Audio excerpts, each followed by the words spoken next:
네, 켄신입니다. 사실 요즘 영상을 쉬고 있었는데요. 근데 캐나다 유학생분들이 같은 문의가 늘고 있어가지고 이에 답하는 차원에서 영상을 좀 찍게 됐습니다. 바로 캐나다 대학에 다니고 있는데 한국에 귀국해서 한국 대학에 재입학하거나 편입해야 되느냐 이런 문의가 나오고 있는데요.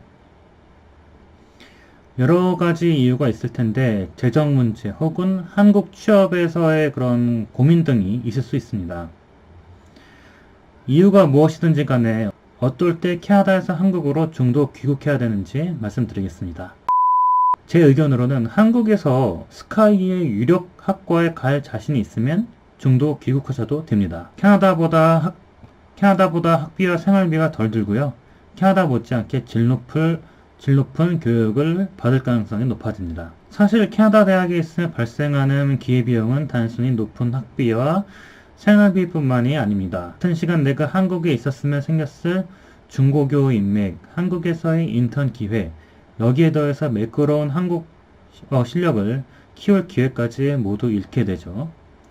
사실 한국 스카이 대학의 경우는 재원들이 몰려있을 가능성이 높기 때문에 이들과의 네트워크를 통해서 한국에서 더 좋은 커리어를 쌓을 가능성이 높아집니다. 저 역시 캐나다 대학 출신인데 사실 같은 고교나 대학 동문들이 국내에 즐비한 게 내 사회생활에 도움이 되겠다는 생각이 든 적도 있었고요. 그런데 만약에 한국의 우수 대학에 갈 자신이 없다. 사실 이걸 딱 어느 대학까지라고 선을 긋기가 애매한데요. 그러면 캐나다 유명 대학에 진학하는 게 나쁘지 않을 수 있습니다. 왜냐하면 북미권 대학 출신의 영어 가능자에 대한 수요가 그래도 아직까지 한국에서 있는 편인데요. 신기한 게 북미권 유학에 대한 붐이 일어난 게 1990년대에서 2000년대 초반인데 아직까지도 유학생들에 대한 기업의 수요가 꽤 있다고 생각하거든요. 요즘 한국 학생들이 영어를 잘한다고 하는데 캐나다에서 현지 영어 배운 사람들을 따라잡기 쉽지 않고요. 물론 유학생 본인이 캐나다에서 네티브처럼 제대로 영어를 배웠다는 가정 아래서겠죠. 뿐만 아니라 캐나다 현지에 있으면 미국 잡마켓으로 갈 가능성이 아무래도 한국보다 높아지겠죠.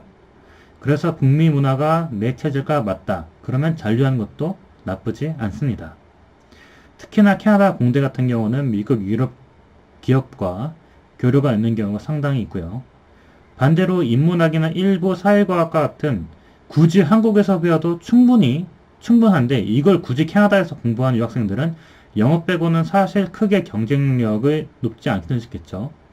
저도 캐나다에서 외교를 공부를 했는데 캐나다 외교 정책을 공부한 다음에 이거를 한국에서 이야기거리로도 삼아본 적이 단 한 번도 없습니다. 적으로 어느 정도 집안의 재정이 받쳐준다는 전제 아래 캐나다에서 공부를 해야 되냐, 한국에 중도 귀국해야 하냐는 내 실력으로 귀결되는 문제라고 볼 수 있습니다.